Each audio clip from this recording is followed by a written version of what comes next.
What's up guys, my name is Rain and welcome to Ringside Ray. In this episode, we're going to talk about my reactions to TLC 2020 tables, ladders, and chairs pay-per-view. But before everything else, I'm going to ask you guys to please hit that like button for me. It's not going to cost you anything, it's free, but it's going to help me out. Thank you so much in advance.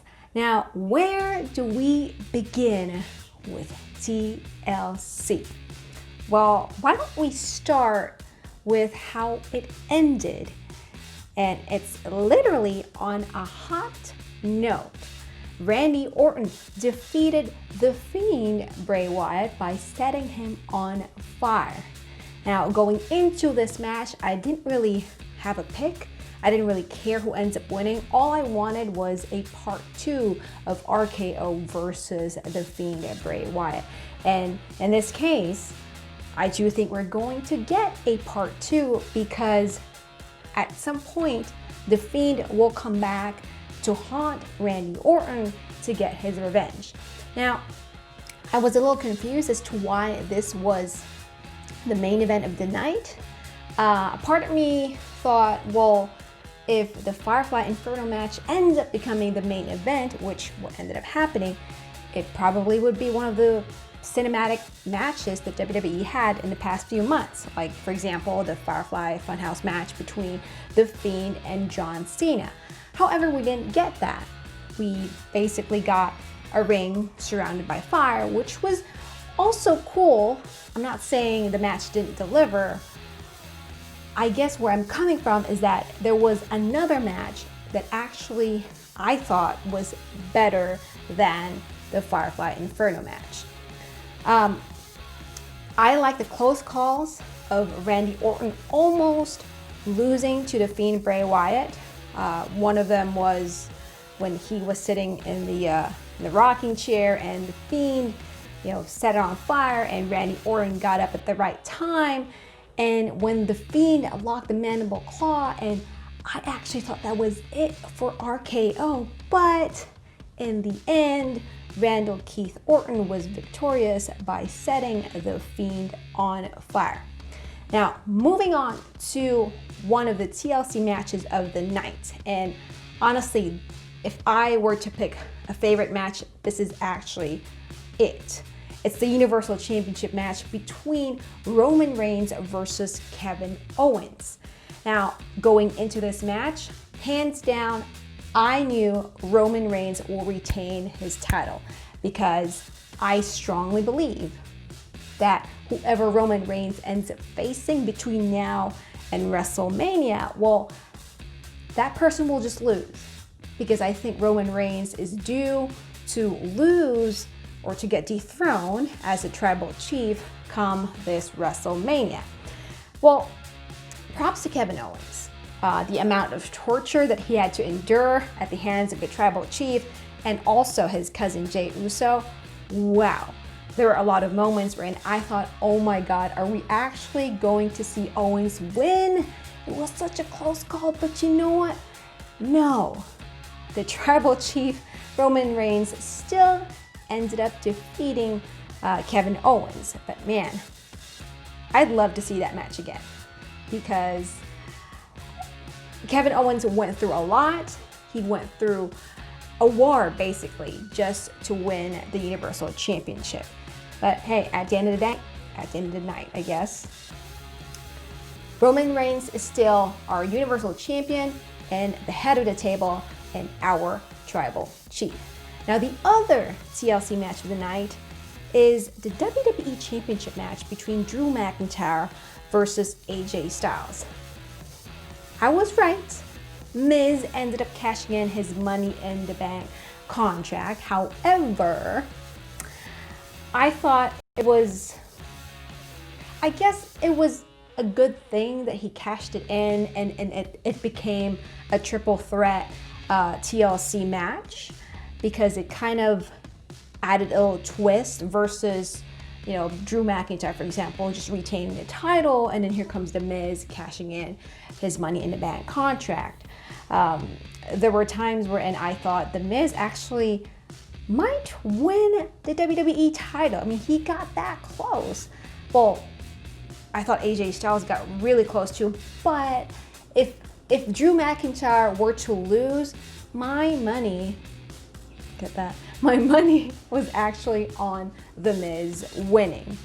Well, going back to AJ Styles and Drew McIntyre, I thought it was really smart of AJ Styles to target Drew McIntyre's knee, because he's a much taller guy, and obviously you have to climb a ladder to retrieve the WWE title. So targeting that part of the body was very smart of AJ Styles. Also, almost throwing the Miz over the top rope through a table. Well, Miz almost won the match, but almost had to help AJ Styles at some point. So nice cameo by Omos. Now let's move on to the Women's Tag Team Championship match. OMG, the Queen, Charlotte Flair, is back. I was really hoping that Charlotte Flair was Asuka's mystery partner, because this is going to spice things up for the Raw Women's division. I mean, we got Asuka as your Raw Women's champion, and now Charlotte comes back. Now they're the Women's Tag Team champions. And guess what? Do you really think the Queen is not going to go after Asuka's Women's Championship? Well, at some point she will, and that's going to cause conflict between the two, because they are Women's Tag Team champions now. So I cannot wait to see what's going to happen, and maybe we will have another WrestleMania moment featuring the Queen and the Empress of Tomorrow.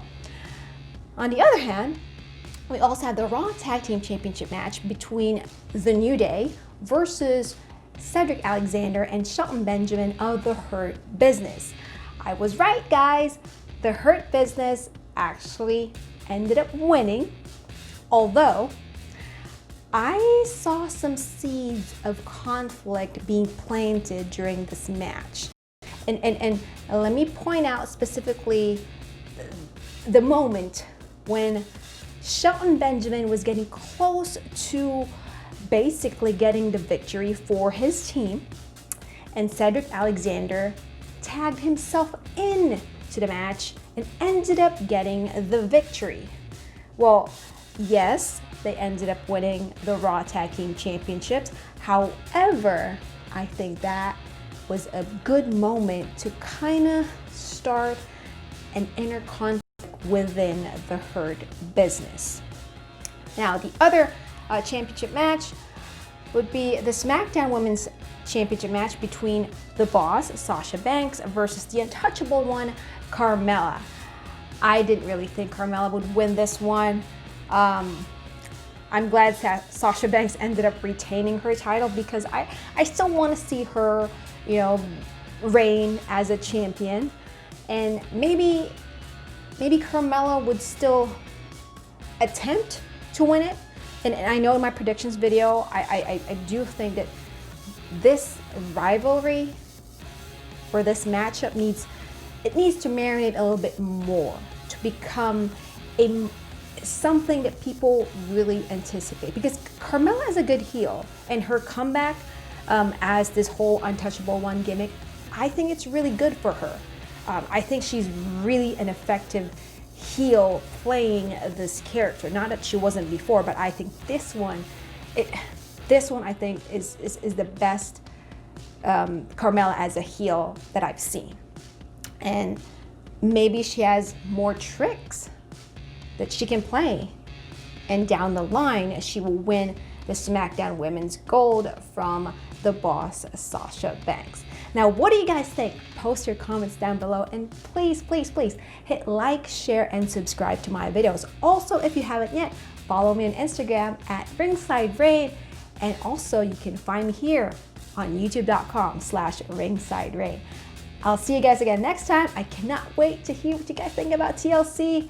Until then, TTYL, jabronis.